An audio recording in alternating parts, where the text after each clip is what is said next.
Presiden Amerika Serikat punya jurus khusus untuk menaklukkan baik Benyamin Netanyahu maupun Hamas agar keduanya setuju dengan rancangan perdamaian yang digagasnya.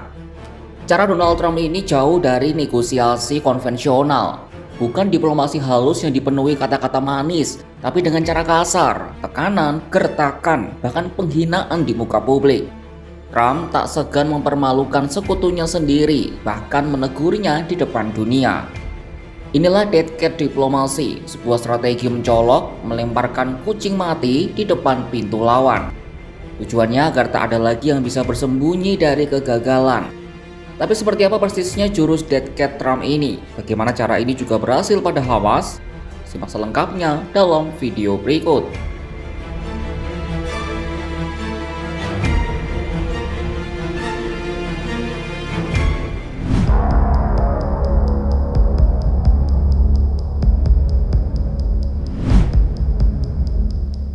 Dead cat diplomasi, istilah yang mungkin jarang terdengar, tiba-tiba menjadi cara yang dipakai Trump untuk menghentikan perang di Gaza. Trump sepertinya sudah habis kesabaran pada Perdana Menteri Israel yang terus-menerus berkelit agar menghentikan pengeboman di Gaza. Dan benar saja, cara ini mampu membuat Netanyahu tunduk dan menurunkan egonya. Tapi bagaimana Trump melakukannya? Donald Trump kerap membocorkan percakapannya dengan Netanyahu ke publik. Misalnya saat ia menelpon Netanyahu pada 4 Oktober 2025 untuk memberitahu bahwa Hamas telah menyetujui setidaknya sebagian dari 20 poin rencana gencatan senjatanya. Mengutip The Conversation, Trump mengatakan Netanyahu lalu membalas dengan menyebut tidak ada sesuatu yang perlu dirayakan dan itu tak berarti apa-apa. Trump lalu menuding Netanyahu selalu berpikir negatif. Percakapan itu terungkap ke publik hanya beberapa jam usai panggilan telepon dilakukan. Asaf Sinfer, Professor of International Security dari University of Birmingham, yang menulis analisisnya di The Conversation menyebut bahwa ini beda dengan kecaman Joe Biden terhadap Netanyahu yang tidak segera muncul segera setelah ia mengucapkannya. Nah, dalam dunia diplomasi, taktik ini dikenal sebagai dead cat diplomasi alias diplomasi kucing mati.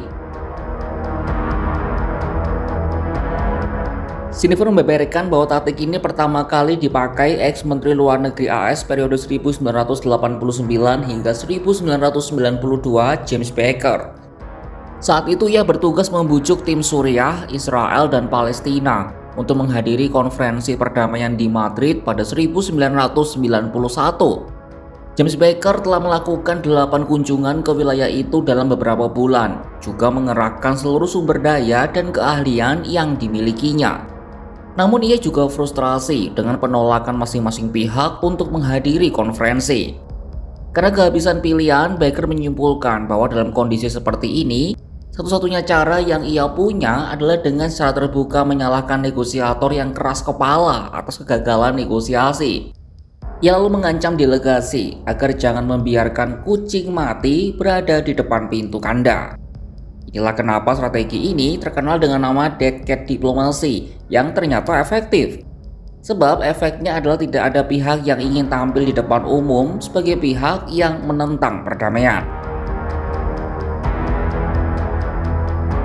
Menurut Sinfer, dalam konteks Trump, ia dianggap menggunakan cara ini untuk mengakhiri perang 2 tahun antara Israel dan Hamas. Trump meletakkan kucing mati di depan pintu Israel dan Hamas sembari memanfaatkan posisi domestik mereka yang semakin lemah. Tudingan Trump yang menyebut Netanyahu selalu negatif sebenarnya hanyalah kucing mati terbaru yang dilontarkan Trump kepada pemimpin Israel tersebut. Beberapa hari sebelumnya, ia seolah mempermalukan Netanyahu untuk meminta maaf secara terbuka kepada Perdana Menteri Qatar, Sheikh Mohammed bin Abdulrahman Al Thani, atas upaya pembunuhan negosiator Hamas di Doha. Dalam gambar yang tersebar luas, tampak Netanyahu menelpon sambil membaca naskah dengan badan telepon berada di pangkuan Trump. Nishal Barak, ahli jejak pendapat Israel yang juga pernah menjadi ajudan Netanyahu pada dekade 1990-an, menyebut untuk pertama kalinya PM Israel itu tidak dapat mengabaikan keinginan seorang presiden AS.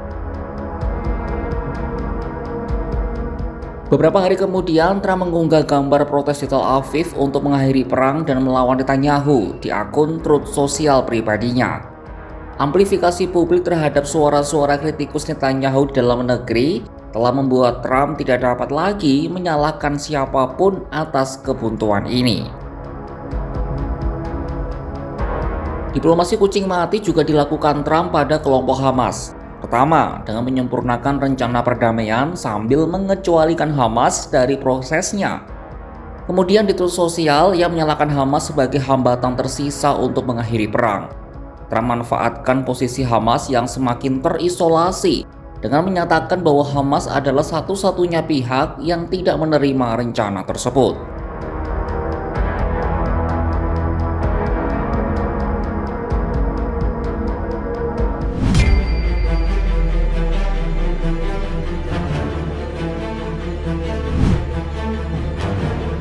Gaya diplomasi Trump terkenal karena mengabaikan norma-norma diplomasi. Lazar Berman dalam analisisnya di Times of Israel pada Kamis 9 Oktober 2025 menulis ia fokus pada gambaran besar dan bukan pada detail-detail kecil yang rumit.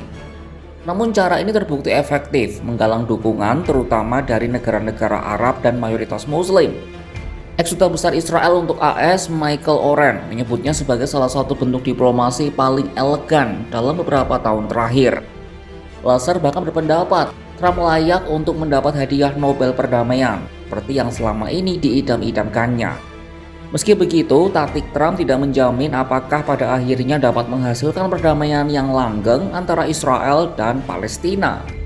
Namun yang jelas kesediaan Trump untuk menjadikan penghinaan dan tuduhan publik sebagai senjata telah mengguncang dua musuh bebuyutan ini ke arah kompromi yang belum pernah terjadi selama bertahun-tahun.